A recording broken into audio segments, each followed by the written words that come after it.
얼마 전 임영웅님이 KBS 뮤직뱅크에서 방송 점수 0점을 받아서 공정성에 논란이 대두가 됐죠. KBS가 직접 해명을 했습니다. 내용은 자세히 볼 거고요. 어떤 점이 부족했는지 좀 소개를 해드리겠습니다. 임영웅님의 콘서트가 연일 매진 행렬을 이어가고 있는데요. 지금 안표상들이 성행을 하고 있습니다. 임영웅님뿐만 아니라 성시경님, 나훈아님도 지금 같은 일을 겪고 있는데요. 좀 자세히 보겠습니다. 임영웅님과 성시경님, 나훈아님이 티켓을 오픈을 했죠. 모두 다 매진이 됐습니다. 그러자 티켓값의 2배 이상이 불려 나오면서 지금 안표 파리들이 기승을 부리고 있습니다. 요즘에는 좀 진화를 해서 이렇게 얘기를 한대요. 제가 사정이 있어서 표를 양도합니다 라면서 표를 되팔고 있습니다. 그런데 가격이 2배 이상이죠. VIP석 같은 경우는 15만원대에 구매를 할 수 있는데 이렇게 방금 구매해서 사정이 생겼다라고 판매를 하면서 50만원 넘게 올라오고 있습니다. 누가 봐도 정상적인 양도로는 보이지 않죠. 또 요즘에는 방법이 되게 진화했어요. 예매대행 업체들이 등장을 했습니다.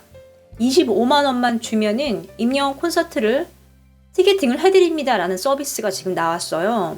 이거 되게 애매하죠?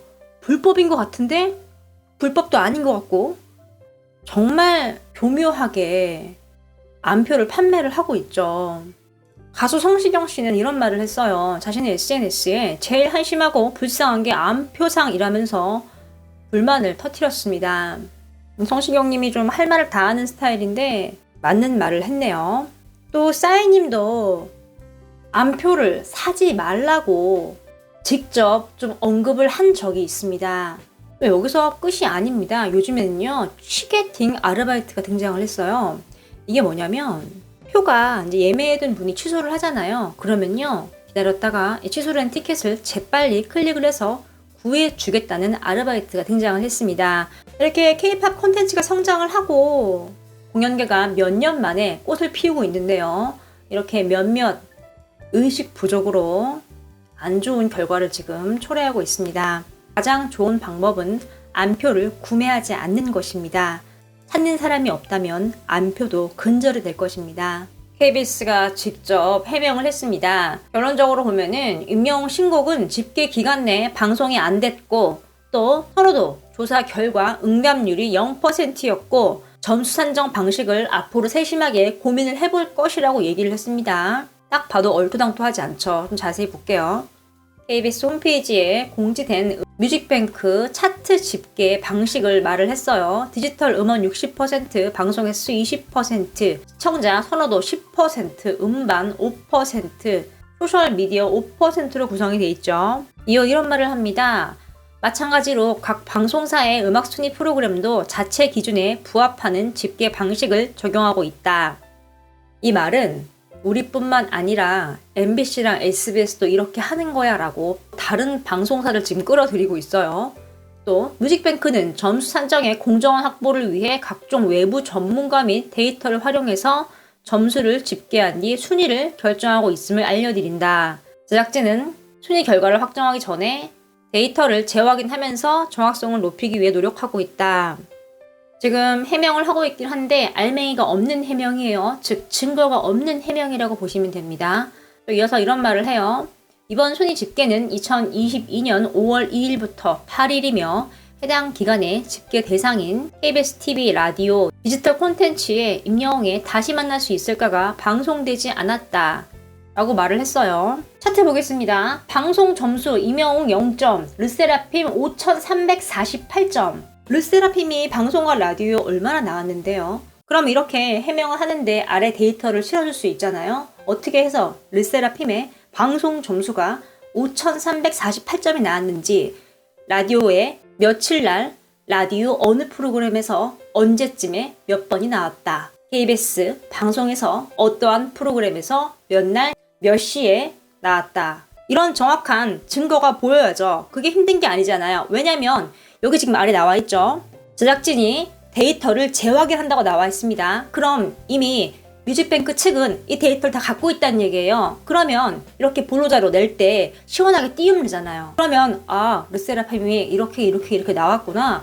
그렇기 때문에 점수가 5,348점이 나왔구나. 납득을 할 수 있잖아요. 근데 지금 그런 자료가 하나도 없어요. 말만 이렇게 하고 있다는 얘기죠. 또 아래 말이 또 기가 막힙니다. 이명웅의 다른 곡 이제나 믿어요와 별빛 같은 나의 사랑 같은 경우는 2.63, 2.52의 응답률을 기록을 했다. 서너 곡이 분산돼서 개별 곡의 단위로 순위를 집계하는 뮤직뱅크에서는 해당 곡이 점수를 받지 못한 것으로 풀이된다라고 얘기를 하고 있어요. 이거 언뜻 보면 되게 위로해 주는 것 같죠. 이명웅이 이렇게 히트곡이 있어서 분산된 거야 뭐 이렇게 얘기를 하고 있는데 이 말은 왜 넣는 건지 모르겠어요. 지금 전체적으로 이 해명이 시원하지가 않아요. 원하는 건 딱 하나예요. 이 방송 횟수 점수 르세라핌이 언제 어디서 몇 시에 나왔는지 공개를 하면 돼요. 그 항목을 공개를 하면 이 방송 횟수 점수 다 한 번에 납득이 가겠죠. 그런데 KBS는 지금 공개를 하지 않았습니다. 이번 KBS의 해명을 보면 말로만 얘기를 하고 있을 뿐 정확한 수치가 없습니다. 분명히 가지고 있을 거예요. 그거 첨부 파일 해서 언론에 공개하는데 1분도 걸리지 않습니다. 더 이상 공영방송의 위상을 잃지 않으려면 KBS는 방송 횟수의 자세한 수치를 공개를 해야 할 것입니다. 여러분들은 어떻게 생각하시나요? MBC에서 사진과 글을 올렸습니다. 자세히 보면요. MBC 예능연구소 우리 1위 가수 눈웃음에 사르르 녹는다 녹아 미모 당도 616% 이미 열어보고 가세요. 건행 되어있죠. 616%가 눈에 확 들어오는데요. 이거 이명웅님의 생일입니다. MBC 정말 센스 있습니다. 사진 같이 보면요. 이명웅님이 마이크를 들고 먼 곳을 바라보고 있는 사진, 또 눈을 감고 열창하는 모습이죠. 또 1위 하고 트로피를 바라보는 모습, 또 소감을 얘기를 하는 모습, 또 앞에 팬들 보고 건행을 하는 모습인데요. 무대 앞을 보면은 지금 이렇게 어린 친구들이 건행을 하고 있어요. 너무 귀엽죠. 각도도 정말 칼입니다. 임영웅님의 팬덤 풍선색이 아니죠. 타 가수 팬인데 1위를 한 임영웅님을 많이 좀 축하를 해주는 거예요. 정말 보기 좋은 모습이 아닐 수 없습니다. 팬들 반응 보면요. 너무너무 예쁘다. MBC가 주전 멘트를 잘하네. 이제 이거는 멘트가 웃기니까 재치있게 좀 표현을 한 거죠. 팬들은 스텝 중에 영웅시대가 있는 거 아니야? 라고 합리적인 의심을 하고 있어요. 생일까지 이렇게 표시를 해줬으니까요. 또 임영웅님이 엠넷에 깜짝 등장을 했습니다. 자세히 보면은 처음 나왔대요. 놓친 분들도 있고요. 뮤직비디오가 아니라 예전 방송이 좀 나왔다고 합니다. 다시 만날 수 있을까가 나왔고 제일 처음 나왔다고 하네요. 이렇게 임영웅님 영상이 처음을 장식을 했네요.